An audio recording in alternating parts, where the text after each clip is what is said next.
Vossa face, Senhor, resplandeça sobre nós. que Deus nos dê a sua graça e sua bênção, e sua face resplandeça sobre nós, e na terra se conheça o seu caminho e a sua salvação por entre os Terceiro domingo da Quaresma. A primeira leitura desse terceiro domingo é do livro do Êxodo e nos apresenta a vocação de Moisés. No primeiro momento, Deus se apresenta como o Deus da aliança, recordando o domingo passado, quando ele mandava a Abraão matar os animais, dividir em duas partes, e Deus passava no meio, firmando a fidelidade, o pacto de fidelidade. É esse Deus que se apresenta agora a Moisés, dizendo: eu sou o Deus de Abraão, o Deus de Isaac, o Deus de Jacó, o Deus da fidelidade. E nesta apresentação Deus diz a Moisés: eu vi, ouvi e desci. Então ele se apresenta como Deus dos seus antepassados, o Deus da fidelidade, um Deus que vê o sofrimento do povo, que ouve o clamor do povo e vem ao encontro do povo. Eu vi, ouvi e desci. No segundo momento, após Deus se apresentar a Moisés, ele faz o chamado. Ele chama Moisés a ser o seu intermediário. Então Deus vai agir agora pela mediação de Moisés. Deus vai descer, eu desci, para libertar esse povo pela mediação de Moisés. Então esse segundo momento é o chamado. Propõe para Moisés a missão de ser libertador do povo que está na casa da servidão.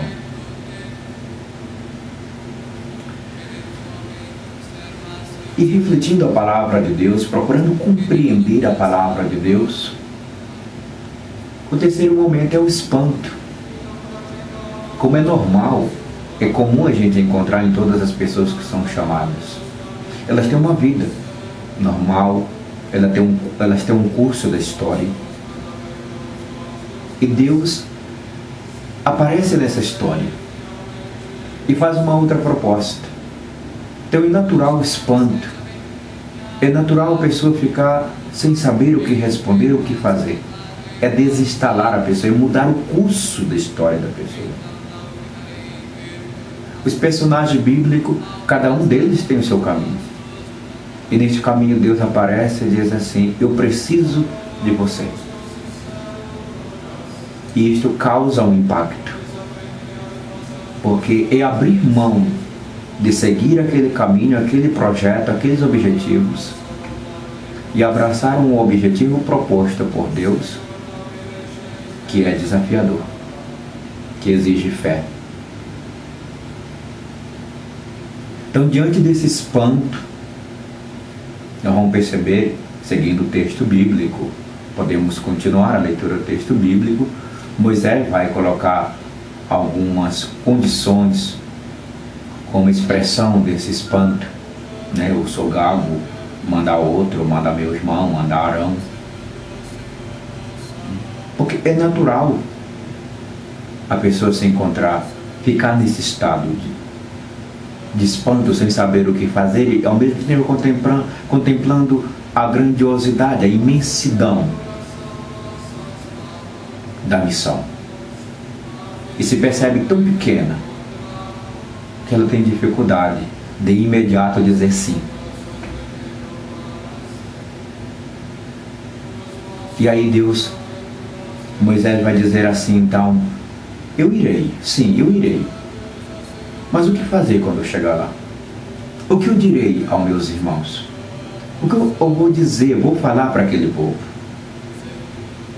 Essa é a consciência de Moisés, do seu limite, da sua pequenez, diante da grande missão que ele tem, o desafio de enfrentar a opressão, os opressores do Egito e retirar seu povo daquela situação. Então Deus vai dizer, quando te perguntarem quem te enviou, você vai dizer, o eu sou me enviou. O eu sou me enviou. Eu sou o Deus de Abraão, o Deus de Isaac, o Deus de Jacó. Para nós, o eu sou, Deus de Isaac, Deus de Abraão, Deus de Isaac, o Deus de Jacó, pode ser expressões que talvez não nos digam muita coisa ou tenhamos dificuldade de compreender as profundidades destas palavras. O Deus de Abraão, o Deus de Isaac e o Deus de Jacó. Mas para o povo que tinha a clareza da história, tinha a memória viva de um Deus que caminhava com ele, essas palavras, o Deus de Abraão, o Deus de Jacó e o Deus de Isaac, o povo entende muito bem esta linguagem, sabe de que Moisés está falando. Então Deus vai dizer, você vai dizer aos seus irmãos, o Deus de Abraão, o Deus de Isaac, o Deus de Jacó me enviou a vocês. Isso é como se fosse um distintivo, como se fosse a palavra-chave para que o povo percebesse que de fato Moisés tinha sido enviado. Então Moisés certamente, claro, não sem o espanto e a resistência que é natural, abraça a missão e vai ao Egito para ser o libertador do povo de Deus. Na primeira leitura, era uma oportunidade muito especial para nós também refletir o chamado que Deus faz a cada um de nós. O chamado que Deus faz ao ministério sacerdotal, o chamado que Deus faz à vida religiosa, mas também o chamado que Deus faz em cada dia, para o compromisso com a palavra, a vivência com a palavra, e principalmente o chamado que Deus faz cotidianamente, para que sejamos honestos, justos, e possamos pautar o nosso cotidiano nos princípios e nos valores. Isso é um grande desafio.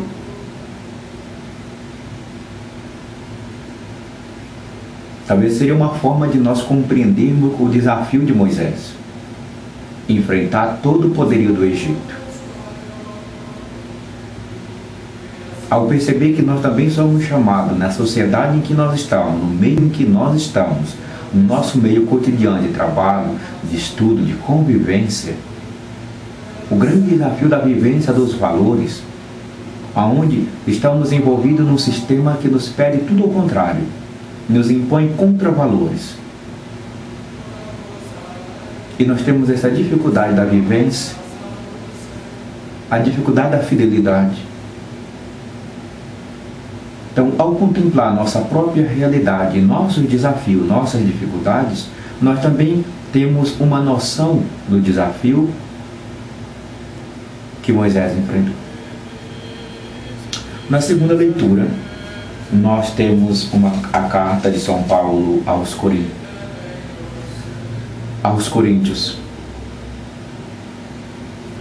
E Paulo vai convidar a comunidade dos Coríntios a fazer uma releitura do Êxodo. Paulo vai dizer, quando nós saímos do Egito,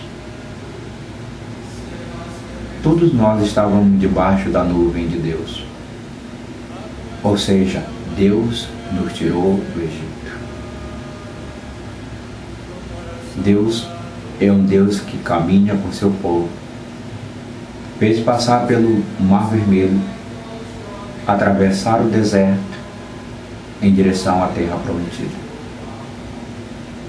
E convida o povo, à luz da palavra de Deus, a fazer a releitura do passado, para não repetir alguns erros do povo no passado. Inclusive, Paulo vai dizer, alguns deles não chegaram a entrar na terra prometida. Por quê? Porque se desviaram do caminho. Se desviaram na vivência dos princípios, dos valores, pela idolatria, pelo desânimo, pelo cansaço. E nós temos o conhecimento um pouco da história do povo pelo deserto, quantas batalhas, quantos desafios. E como o povo também foi infiel, se desviando para outros deuses. E o desvio do verdadeiro Deus, a infidelidade, impediu alguns deles tomar posse da terra prometida. Paulo vai dizer, cuidado, nós também, para não nos desviarmos de uma tal forma que não tenhamos a oportunidade e a bênção de entrar na terra definitiva. Não mais a terra de Canaã, mas a glória de Deus. Então Paulo exorta a comunidade à fidelidade. Quem está de pé, tome cuidado para não cair. Olhemos para o passado, façamos uma leitura à luz da palavra de Deus, vamos aprender com os erros para ter uma melhor qualidade de vida e qualidade de fé na comunidade. No Evangelho, São Lucas vai nos apresentar duas tragédias: a dos galileus que foram mortos por a mando de Pilatos no templo e a queda da torre de Siloé. E uma terceira cena, que é da figueira estéril. Então, a reflexão do Evangelho se desenvolve hoje na primeira parte da interrogação feita a Jesus, a partir do fato da morte dos galileus no templo. A morte dos galileus no templo foi porque Pilato queria construir um arqueduto. Então ele queria lançar a mão dos tesouros do templo para esta construção. E alguns galileus, alguns do povo, se revoltaram. E por causa desse levante, quando eles estavam no templo, Pilato mandou matá-los, misturando o seu sangue com o sangue do sacrifício.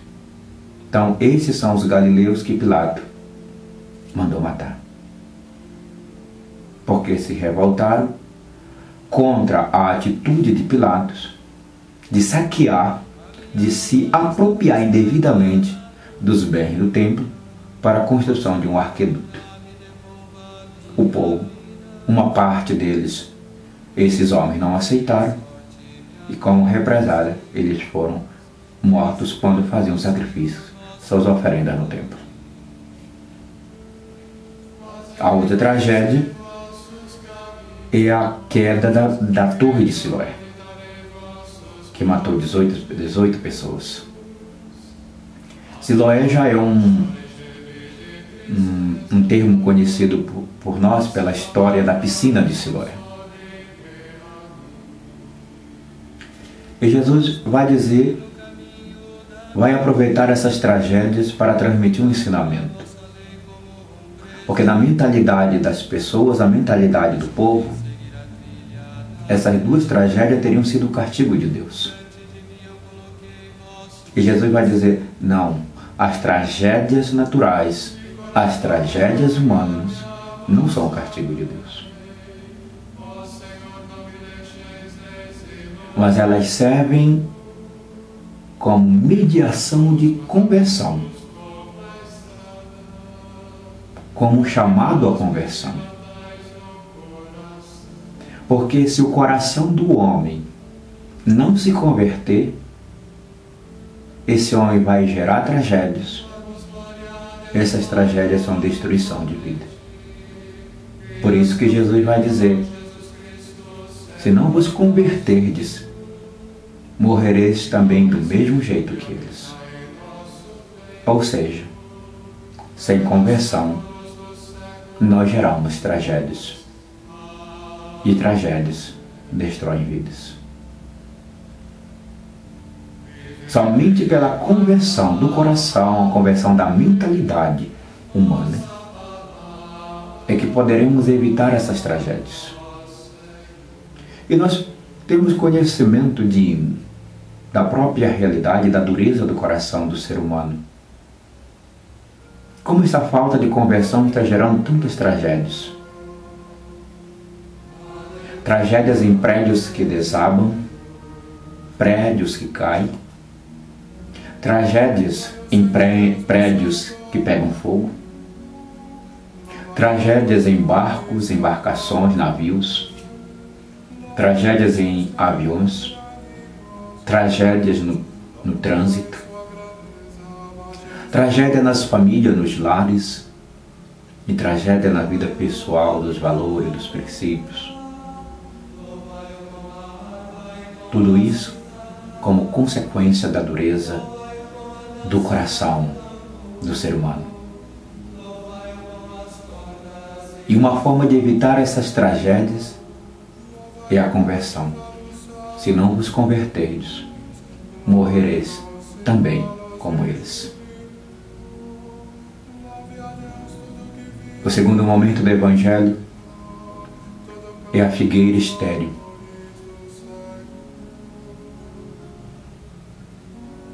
O objetivo da figueira é produzir fruto. E na hora que o dono da figueira precisa do fruto, não tem. Então, ele ordena que essa figueira seja cortada, porque não tem sentido permanecer ali. Então o agricultor vai dizer: não, vamos dar mais um tempo, vamos adubar, vamos preparar de tal forma e esperar que ela produza frutos. Na verdade, essa figueira é uma parábola.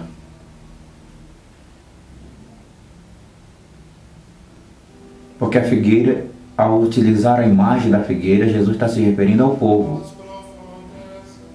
E de modo especial, aqueles que resistem ao seu ensinamento. Não o povão em si. Porque o povão em si acolhe os ensinamentos de Jesus. Há uma multidão que segue. Há uma multidão que procura Jesus. Quem é que rejeita Jesus? As autoridades políticas, as autoridades religiosas, os mestres e doutores da lei. É a casta, é a elite, é o poder que resiste os ensinamentos de Jesus.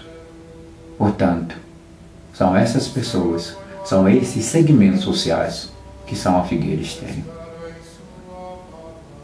E a ordem do agricultor é cortar as figueiras. A figueira.